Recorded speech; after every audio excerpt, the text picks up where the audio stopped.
Perang yang semakin memanas menuntut angkatan bersenjata Ukraina untuk tidak hanya tingkatkan kekuatan perang saja, namun juga kuatkan penjagaan wilayah perbatasan, guna untuk menghindari usaha pasukan Rusia maju dalam kawasan yang dikuasai Ukraina.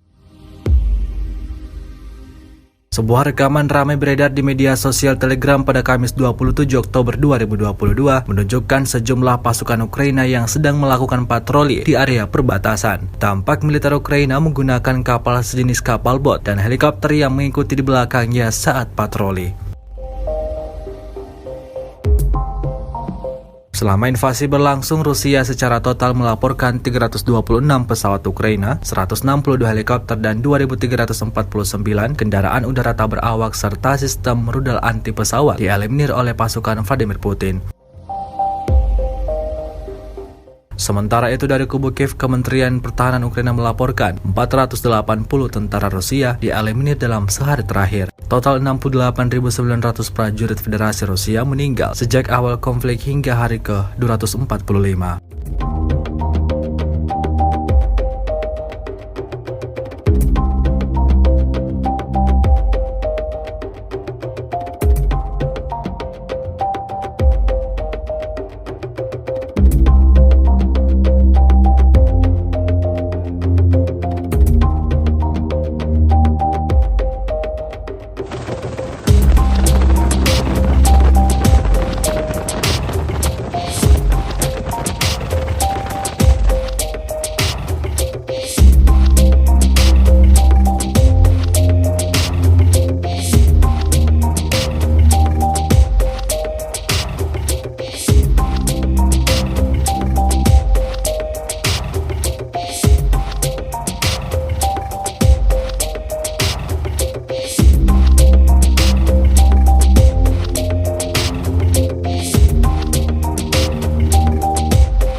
Terima kasih sudah nonton.